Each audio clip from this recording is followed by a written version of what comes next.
राज्य सरकार बजेट संपर्क में जनसाधारण को अवगत कराइबा एवं प्रशासनिक स्वच्छता को अधिक सुदृढ़ करने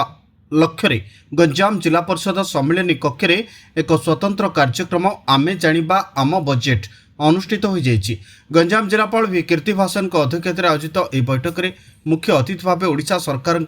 उच्च शिक्षा विभाग कमिशनर तथा गंजाम जिला सेक्रेटरी अरविंद अग्रवाल जोगदी कार्यक्रम मूल लक्ष्य विषय आलोकपात करथिले। कार्यक्रम प्रारंभ में यह अभियान मार्गदर्शिका बा स्टैंडर्ड ऑपरेटिंग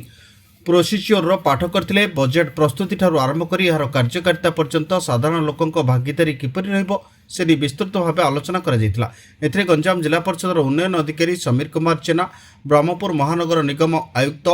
ए सस्या रेड्डी, ब्रह्मपुर उपजिलापाल अविनाश कुमार समेत अतिरिक्त जिलापालगण, बीडीओ, जिलार विभिन्न विभाग मुख्य और पंचायतराज प्रतिनिधि एवं बुद्धिजीवी माने जोगदी बजेट संबंध में आलोचना करथिले। जो बजट आउटरीच प्रोग्राम अंतर्गत आम जो केंद्र और राज्य सरकार के जो बजट रही विषय लोक मान सचेतनता सृष्टि करने और मतामत संग्रह करने आज कार्यक्रम करा जो जो जिला स्तरीय कार्यक्रम में विभिन्न पार्टिसिपेंट्स थे समस्त को राज्य सरकार जो बजट रही 3.1 लाख करोड़ जो बजट रही 2026-27 आर्थिक वर्ष ता विषय विस्तृत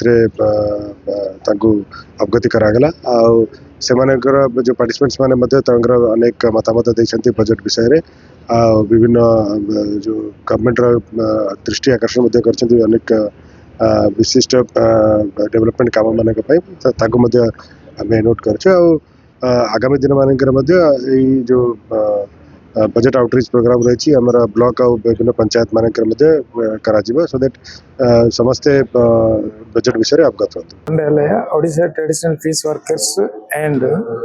boat association owner association general secretary प्रसारण करने आज जो मीटिंग डीआरडी पलटन अध्यक्षत होता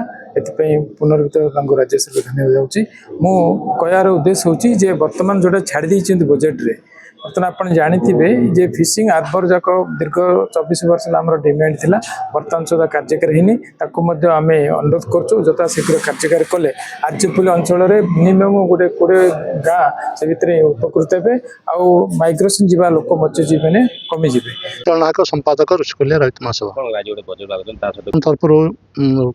आम बजेट आम जाना विषय डीआरडी जो सभा होता निश्चय गोटे स्वागत कार्यक्रम सरकार जेहेतु लोक मान एवं विभिन्न लोक मान जो सामिल कर योजना केमती हो पार सामिल हे एवं कार्य सामग्री सामिल हम यहाँ गोटे साहय पदक्षेप। गंजाम जिले में आमर जो मतामत रखिलु मुख्यतः गंजाम जिले मुख्य समस्या हूँ दादन समस्या आउ अधिक लोक बाहर अन्य राज्य को दादन खटिया जाऊँच तेणु दादन केमती आम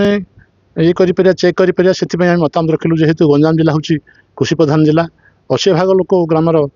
चाषबास पर निर्भर करती परिवार पोषती तेणु एवं गंजाम जिले में 40 ରୁ 50 भाग जमी की जलसेचन सुविधा अच्छी